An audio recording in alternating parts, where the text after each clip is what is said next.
Salut tout le monde, j'espère que vous allez bien. On se retrouve oui pour une vidéo spéciale, la vidéo Lionel Messi. Et oui, il s'est passé beaucoup de choses. Alors oui, vous avez peut-être pu vous en rendre compte.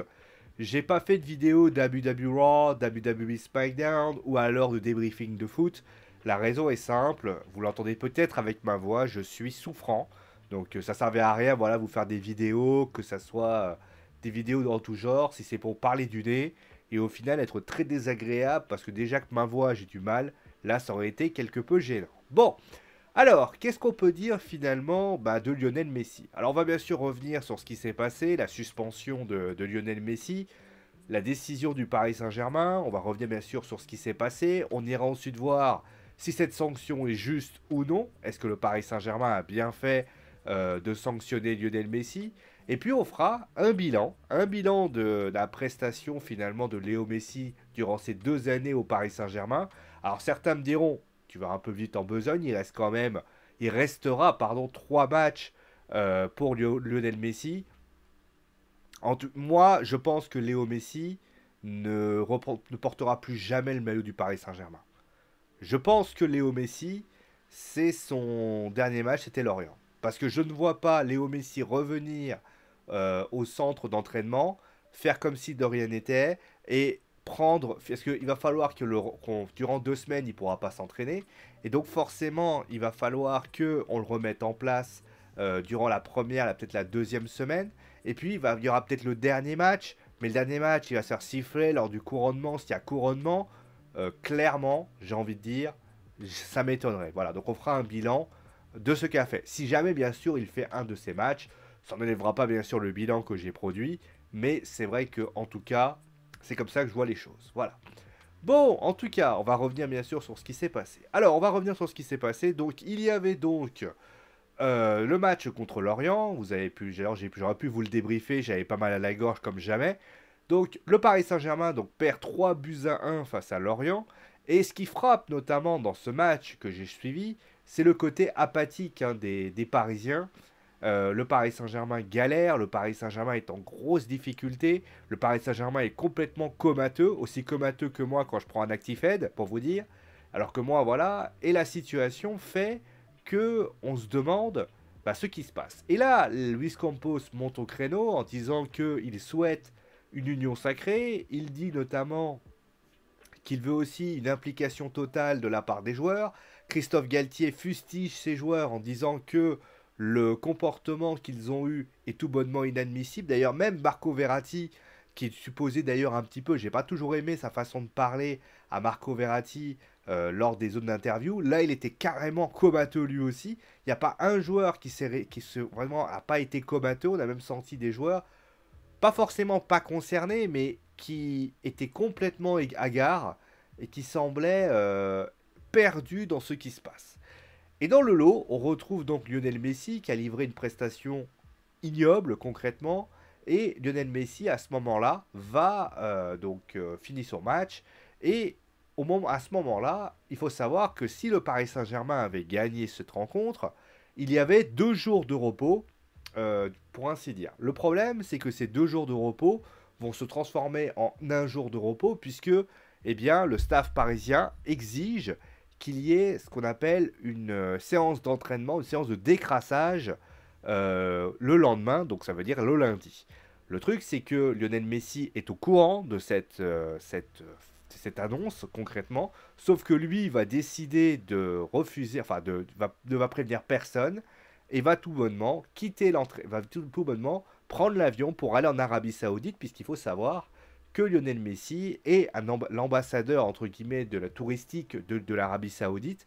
Donc il va là-bas durant 2 jours, parce que je crois que c'est lundi, mardi, et par la suite il reviendrait donc mercredi à l'entraînement comme si de rien n'était. Et donc forcément, les médias s'emparent de cette affaire, indiquant donc que Lionel Messi a séché l'entraînement obligatoire du PSG. Et il faut savoir que du côté de la direction parisienne, personne ne s'attendait à ce qui allait se passer de la part, que ce soit Christophe Galtier, les joueurs, Luis Campos ou alors tout bonnement Nasser Al-Khelaifi. À Doha aussi, ça a fait sacrément grand bruit, puisque concrètement, on ne s'attend pas du tout à ça. Et par la suite, voilà, la sanction tombe. Lionel Messi, de par son... Alors, ça n'a pas été un communiqué officiel. Hein. Tout ce qu'on... En fait, ce qui est assez étonnant, c'est que le Paris Saint-Germain n'a absolument pas communiqué sur la sanction de Lionel Messi. C'est-à-dire que pour l'instant, tout ce qu'on sait, c'est que si je vais dans les... Si je tape Paris Saint-Germain, PSG, et que je vais sur le site de psg.fr, bah, on se rend compte que... Alors, ça va arriver, hein. Bah, voilà, il y a des photos de l'entraînement, il y a un truc avec l'e-sport, il y a à la rencontre de Li Mengwen, que je connais pas du tout. Ensuite, il y a les photos de la séance du 1er mai, le programme de la semaine. Ah, voilà le programme de la semaine. Les temps forts de PSG Lorient. Mais il n'y a aucunement... comment dire, il n'y a pas de... comment dire, on n'a pas d'annonce... genre, on ne sait pas qu'est-ce qui s'est passé, quoi. On ne sait pas ce qui s'est passé. Voilà, on savait qu'il y avait Voilà, il y avait quelques petites choses, mais concrètement, il n'y a pas d'annonce comme quoi Lionel Messi est sanctionné de telle ou telle chose. Donc ça, c'est une chose quand même... C'est important de le dire. Hein. Pour l'instant, il n'y a pas d'annonce officielle de la part du club. Peut-être que Lionel Messi, en réalité, va revenir jeudi à l'entraînement comme si de rien n'était, et on sera littéralement donné. Mais en tout cas, ça m'étonnerait, parce que si vous êtes... On va dire, il y a énormément de monde qui discute de ce qui s'est passé, il semblerait quand même que ce soit fait. En tout cas, il est suspendu donc 2 semaines, il n'aura pas le droit de s'entraîner, il n'aura pas le droit de jouer. Il loupe donc les 2 matchs entre Troyes et Lorient, Troyes et Ajaccio. Et enfin, bien évidemment, il est également non payé durant cette session. Il n'est pas dit notamment aussi qu'il ne prenne pas une amende, pour ainsi dire. Voilà. Alors, la question maintenant qu'on va se poser, c'est est-ce que cette sanction est juste ou est-ce qu'elle est injuste? Alors, moi, je vais faire comme je de le faire. Oui, il mérite d'être sanctionné. Non, il ne mérite pas d'être sanctionné. Alors, oui, il doit être sanctionné. Alors, pour moi, il faut quand même le reconnaître. Cette sanction de la part du Paris Saint-Germain m'a quand même bien étonné. Parce que moi, je ne m'attendais pas du tout à ce que le Paris Saint-Germain sanctionne Lionel Messi. Au vu de la cacophonie de ce qui se passait au sein de ce club, je me suis dit, bon, ils vont simplement rien faire, comme d'habitude. Le PSG va faire comme ils savent le faire depuis des années. Ils vont en avoir rien à foutre. Et au final, bah, ils vont s'asseoir dessus. Et quand Lionel Messi reviendra, ils feront des courbettes, des carpettes et tout ce qui va avec, pour ainsi dire. Et là, quand ils ont sanctionné Lionel Messi, quand même pas n'importe qui, là je me suis dit, ah ouais, quand même. Ah, c'est surprenant. Moi, j'aime bien être surpris. C'est surprenant et ça prouve quand même que le Paris Saint-Germain, eh bien, cela a un impact. Et donc, ça, c'est bien. Surtout que Lionel Messi, ça va être mon deuxième argument, on n'a pas le droit de... Enfin, moi, je trouve que c'est abusé. Alors, certes, il y a des joueurs de foot qui le font, mais au vu de la situation actuelle du club, je trouve que c'est un manque de classe de la part de Lionel Messi de quitter le Paris Saint-Germain et d'aller faire ses ambitions personnelles alors que le club est en difficulté. Si Lionel Messi avait fait un énorme match, serait la tête d'affiche de cette équipe. La question qu'on peut se poser, par exemple, est-ce qu'il aurait fait ça au Barça? Est-ce que si le Barça avait perdu 3-1 face à Osasuna, par exemple, et qu'ils auraient été en grosse difficulté, je sais pas, en prenant une remontada ou des trucs comme ça, est-ce que Lionel Messi aurait réagi de la même façon? Certains auraient dit oui, parce que c'est Lionel Messi et qu'à un moment donné, il ne peut pas déroger à ses responsabilités.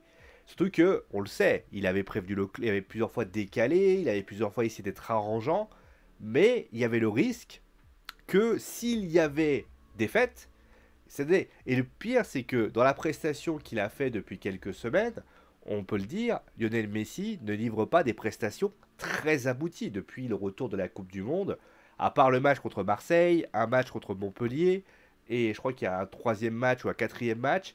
Sinon, je suis désolé, cette équipe, eh ben, Lionel Messi a du mal à jouer dedans, et on a même compris d'ailleurs comment réussir à bloquer le Paris Saint-Germain. Tu bloques Lionel Messi, et au final, tu peux tout simplement avoir Kylian Mbappé qui est bloqué par la même occasion. Donc c'est une démonstration par l'absurde, pour ainsi dire, voilà. Mais au vu de ses performances sportives, au vu concrètement de ce qui a été proposé, on peut le dire, le Paris Saint-Germain a eu raison de sanctionner Lionel Messi si on suit cette logique-là. Mais non, est-ce que c'était bien de le faire? vous souvenez, il y a quelques semaines, j'avais parlé de Kylian Mbappé. Vous vous souvenez de Kylian Mbappé? J'avais parlé de Kylian Mbappé, j'avais dit, est-ce que Kylian Mbappé, euh, de par sa communication, a eu le nez creux?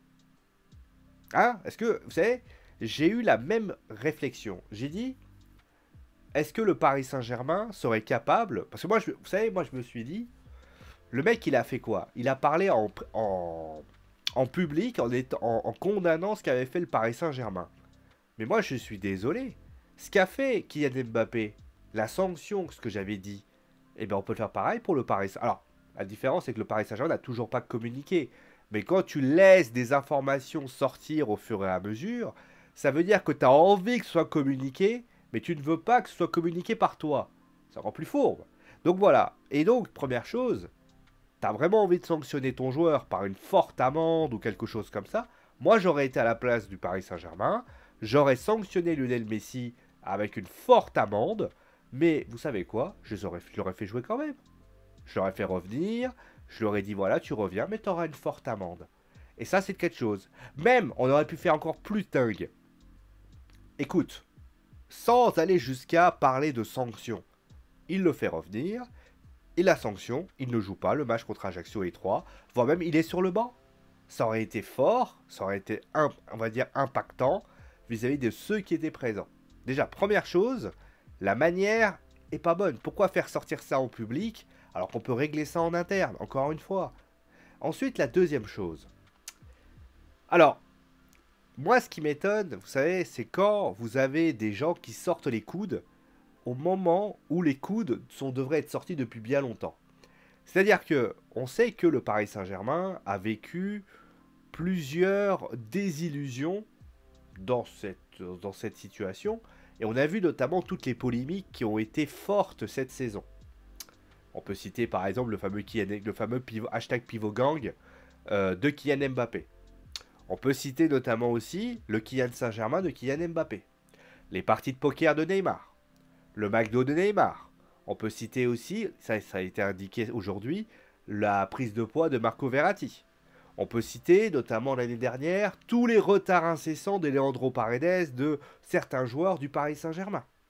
On peut citer notamment des statuts qui restent indéboulonnables et qui ne peuvent pas être discrédités. Dans le match contre Lorient, on a notamment deux joueurs, pour les citer, Marquinhos et Marco Verratti, qui n'ont pas été à la hauteur. Je veux dire, ok, tu veux sanctionner Lionel Messi. On sait tous que la prestation de Léo est mauvaise. C'est comme ça. Mais au contraire, pourquoi il ne le remplace pas Christophe Galtier? Pourquoi il ne remplace pas Marco Verratti, qui, on va dire, est catastrophique dans ce match? Alors oui, tu remplaces Carlos Soler, mais Carlos Soler, encore une fois, c'est pas lui le numéro, c'est pas celui qui a qui fait partie du problème. Il est un des problèmes, mais il n'est pas le problème du Paris Saint-Germain. Donc, si je peux me permettre, encore une fois, c'est une réalité. Aujourd'hui, le Paris Saint-Germain a, comme qui dirait, voulu... donc là, depuis le début de la deuxième partie de saison, même durant cette saison, il y a eu des manquements de pas mal de personnes, des comportements qui n'ont pas été à la hauteur, que ce soit sur le terrain ou que ce soit hors du terrain. On pense notamment à Mbappé qui n'aime pas défendre. On pense notamment à pas mal de choses qui ont été mises en place. Alors que je rappelle qu'il y a 2 ans, on avait un Kylian Mbappé qui avait réussi à attraper un ballon et partir en flonche. On a eu, on va dire, face à Lorient, un Kylian Mbappé qui n'avait pas très envie, qui manquait un peu de jugeote, etc. Qui n'avait pas envie, etc.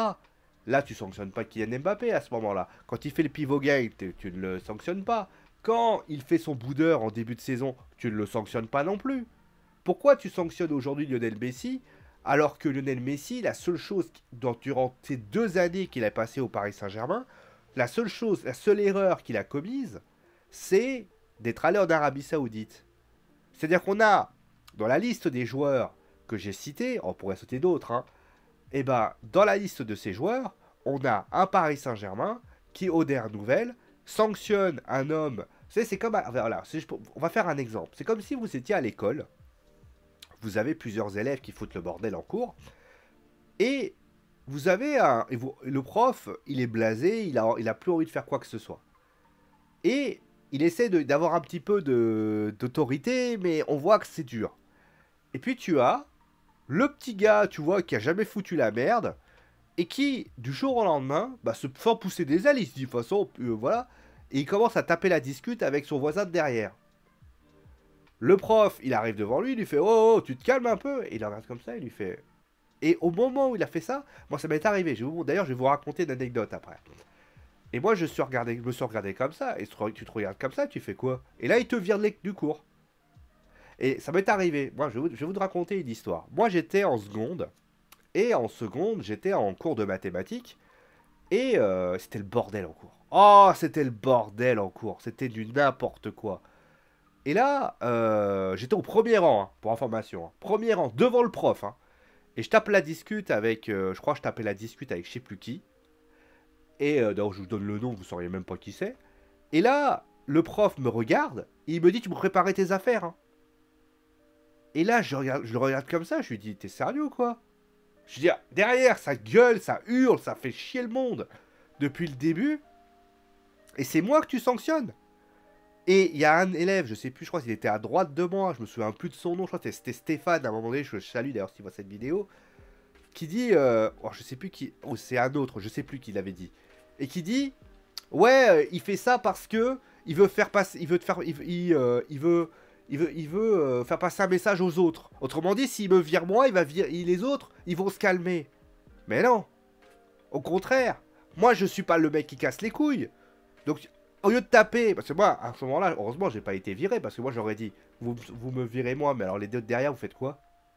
Alors après, il s'était ravisé, il a fait, la prochaine fois que tu fais du bruit, je te vire. Hein. Alors après, moi, j'ai fait, ok, ok. Mais, oh, à un moment donné, c'est la même chose. Messi, c'est la même chose. Messi, on l'entend pas durant les 2 ans, et Dieu sait qu'il a dû ronger son frein avec ce qui s'est passé au PSG, il a dû voir des choses qui étaient uniques en son genre, et au lieu de ça... Tu le vois, et là il se fait virer, il se fait sanctionner pour ça. C'est un peu limite quand même. Et puis les dernières choses, voilà. Est-ce que... J'ai une question. Vous allez pouvoir me répondre.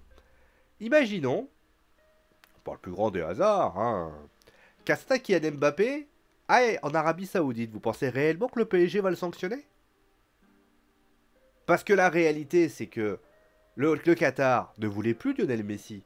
Donc il fallait trouver une sortie de... Il voulait un happy end. Et le happy end, c'est de dire, bah écoutez, vous savez quoi? On va faire en sorte de le faire passer pour un bad boy. Surtout que, en même moment d'ailleurs, où il y a eu notamment ces 2 faits qui sont eu lieu, qui était au camp des loges, qui était au centre d'entraînement du PSG, qui était à la factory. Alors je vais vous faire à l'endroit, pas comme ça vous allez pouvoir voir. Alors je vais vous faire à l'envers, attendez, je vais faire comme ça, voilà. Attendez, le côté. Alors, vous allez voir si vous arrivez à comprendre. Hein. Alors je mets là. Non, de l'autre côté. Bon merde, le CUP, le collectif Ultra Paris, ça veut dire que vous aviez des supporters du Paris Saint-Germain qui avaient décidé, qui s'attaquaient réellement à la direction, parce que la réalité c'est que malheureusement, Lionel Messi n'a jamais compris, parce que le problème aussi c'est qu'il y a eu un problème de dialogue aussi entre Lionel Messi, et d'ailleurs on fera le bilan de ça par rapport à ça, mais entre les supporters et Lionel Messi notamment, parce que les supporters n'ont pas hésité à siffler Lionel Messi par rapport à ça, mais en tout cas voilà ce qu'il en était, donc voilà. Donc est-ce que cette sanction est injuste?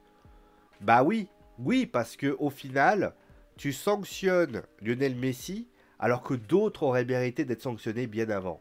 Alors après, je vais leur laisser le bénéfice du doute parce que je pars du principe que si jamais par le plus grand des hasards, Léo venait à être un exemple et que le Paris Saint-Germain venait à taper fort à partir de maintenant, allons-y. Mais moi, je suis pas convaincu. Loin de là. Voilà, bon allez, on va passer maintenant au bilan de Lionel Messi au Paris Saint-Germain. Bah, le bilan de Lionel Messi au PSG. Alors, on va tout de suite y aller dans les stats, hein, parce que moi je suis quelqu'un qui est très statistique. Hein. Bon, Lionel Messi donc est resté 2 saisons au Paris Saint-Germain. Il a notamment donc fait une première saison où c'était une saison très décevante, où il a marqué que 11 buts, mais il a quand même fait 14 passes décisives. Et il a ensuite fait une deuxième saison où il a fait 15, il a marqué 15 buts, il a marqué 20 buts, il a notamment distillé 19 passes décisives, ce qui fait au total un ratio de 31 buts et de 33 buts. Alors oui, de part, là, c'est vrai qu'il était en dessous, on va le dire, en dessous des standards qu'il était, puisque Lionel Messi, son plus faible ratio de buts sous le maillot, avec le maillot du Barça, c'était 7, mais il faut quand même l'avouer, c'était sa première saison au sein du club, et d'ailleurs, c'était même pas, c'était 1, puisque c'était 17, attends, on va prendre une saison pleine, voilà, 26 par exemple, c'était 14 buts et 2 passes décisives. Mais il faut quand même rappeler qu'il était en 2006-2007.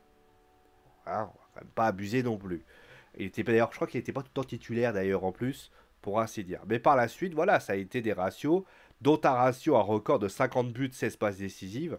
Donc il était très très bien, il fait 73 buts pour ainsi dire. Donc oui, il est en dessous de ses standards, mais on voyait que au fil de au fil des, après, au fil du temps, cette deuxième saison était bien évidemment bien meilleure que la première saison, pour ainsi dire. Mais le truc, c'est que, bah, ça sera malheureusement la phrase qu'on va dire. Parce que, vous savez, il y avait cette fameuse question, quand il a quitté le Barça, les gens disaient, est-ce que Lionel Messi est capable de jouer autre part que le FC Barcelone?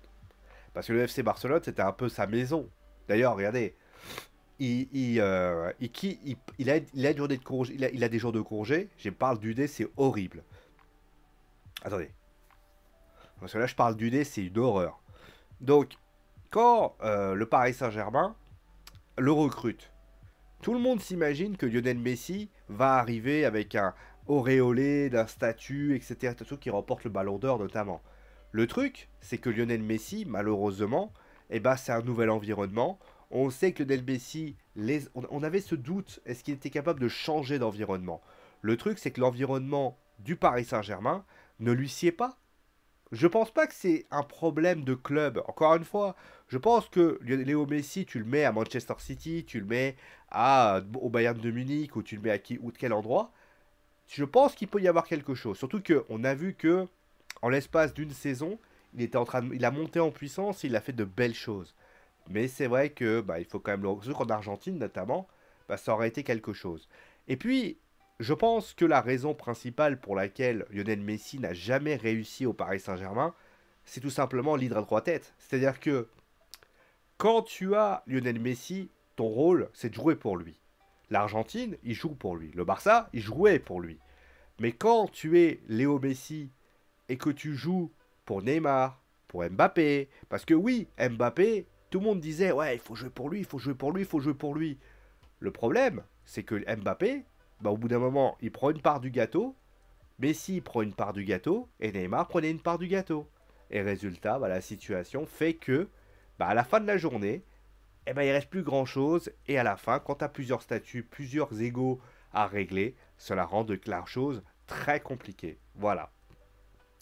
Donc, qu'est-ce qui fera Léo Messi on va dire l'année prochaine? On parle d'un retour au Barça, ça peut être une éventualité, ça peut être une possibilité.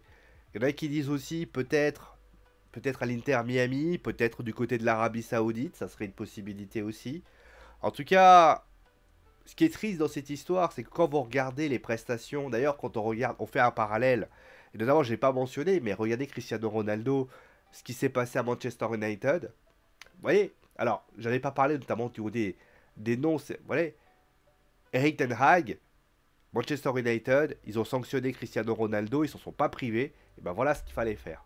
En tout cas, c'est pas ce qui s'est passé.